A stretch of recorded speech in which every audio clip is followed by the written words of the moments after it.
How's it going, Move Student Ministries? This is Pastor Justin, and I'm here for a Tuesday devotional with you guys. I'm actually in my pajama pants right now. This is the first video I've done where I didn't intentionally put on real pants, and I'm going to be honest with you, I really enjoy it. Hopefully you guys have been able to not have to dress up.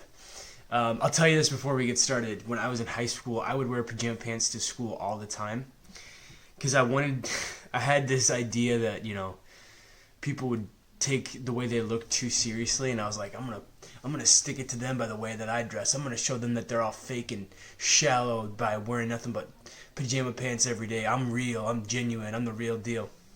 It was so stupid, it was so arrogant. But I wore pajama pants to school all the time. And one time, I'll tell you guys this story on Wednesday. Never mind. I'll save that for when quarantine's over. I got a really good story I can tell you guys, though. But let's get started with the devotional. Today we're going to be reading from John, chapter 21, verses 15 through 19. So it's a short little verse. And this takes place right after Jesus is resurrected. So he's resurrected. He appears to his disciples 2 separate times. And this is going to be the 3rd time that Jesus appears to his disciples and he talks to them. And every time he has a point. And this time he has a conversation that he needs to have with one of his disciples. And so you can grab your Bibles. This is going to be John chapter 21, verses 15 through 19. So when they'd eaten breakfast, Jesus spoke to Simon Peter. "Simon, son of John," he said, "do you love me more than these?" "Yes, Master," he said, "you know I'm your friend." And then Jesus said, "Well then, feed my lambs." "Simon, son of John," Jesus said again, for a 2nd time, "do you love me?"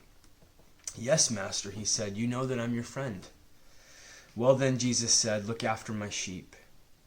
And then a 3rd time, Jesus said, "Simon, son of John, are you my friend?" And Peter was upset this 3rd time. Because the 3rd time Jesus asked him, "Are you my friend?" "Well then," Jesus said, "feed my sheep." "I'm telling you the solemn truth," he went on. "When you were young, you put on your own clothes and went out about wherever you wanted. But when you're old, you'll stretch out your hands and someone else will dress you and take you where you don't want to go." He said this to indicate the sort of death Peter would bring God glory through. And when he said this, he added, "Follow me." So Jesus 3 times asks Peter, "Do you love me?" And every time tells him, "Feed my sheep, feed my lambs." And he tells him, because you've chosen to follow me, because you've taken on this role, some things are going to happen to you that you don't want to happen. You're going to be dressed by someone else and led somewhere you don't want to go. But in doing so, you're going to bring me glory. And then after Jesus said this, he said, "Follow me." That was kind of his concluding phrase. Follow me, even if it leads you someplace you don't want to go. And throughout Jesus' whole ministry, he referred to himself as a shepherd. And what's happening in this passage is Jesus, when he tells Peter over and over again to feed his sheep, he's training Peter in becoming a shepherd. When a shepherd has someone else feed their sheep for them, he's saying, you are the shepherd now. You're going to be doing the shepherding. And Jesus is preparing him because he's about to ascend. He's about to leave and go back to heaven. And he's preparing Peter for that. He's saying, "Peter, I'm passing the torch on to you. I'm passing the responsibility of shepherd on to you. This is your responsibility now. I'm not going to be here for much longer. This is something that you need to pick up. If you love my people, and if you love me, then you're going to take care of them. Then you're going to feed them." And I believe that in this period of quarantine that God has been stirring something in a lot of your hearts. And I think specifically in quite a few of you, there's a dissatisfaction.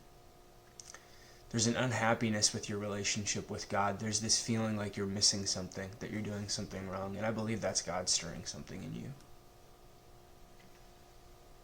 Because it's so easy to fall into this trap that our faith is all about us. It's so easy to become consumed with the idea that being a Christian is about having a good relationship with God and being spiritually connected to God, and that it ends there, that that's all there is. Maybe you've thought that's all there is.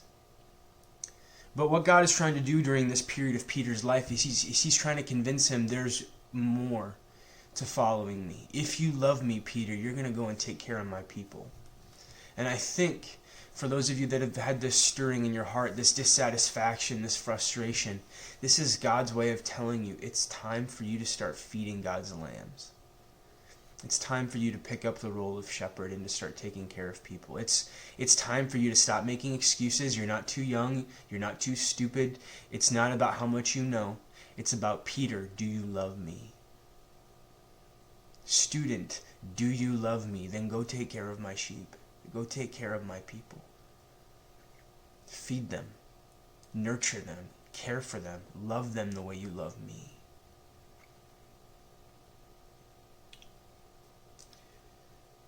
And I think it's so easy to let the professionals do it. It's so easy to let Pastor Justin do it, or let the youth leaders do it, or to step back and let someone else do the thing, because it can be scary to step up and lead. There's a fear of judgment. There's a fear of what could go wrong. And Jesus acknowledges that when he talks to Peter. He tells Peter, you know what? There's going to come a time, because you chose to follow me, things are going to go bad. But do it anyways. Follow me anyways. Because you'll be giving God glory, and it'll make you great. I mean, we still speak Peter's name as a result. And I just want to encourage you guys, as we're talking about this, to ask yourself this question. What can you do today to become a shepherd for God's people? What can you do to take care of God's sheep? What can you do today to take care of God's people? What changes can you make? How can you answer this dissatisfaction you have with your faith? What can you do to pick up the role of shepherd the way God challenged Peter to pick up his role of shepherd? Think about it. Pray about it. Ask God what he wants you to do. Listen to his voice. Give him a chance to speak to you. God, how do you want me to take care of your people? And if you have a good answer for it, send me a message. Put it in the comments. Tell us what God's doing in your life, because I want to hear it. It's good seeing you guys. Have a good Tuesday. I will see you tomorrow.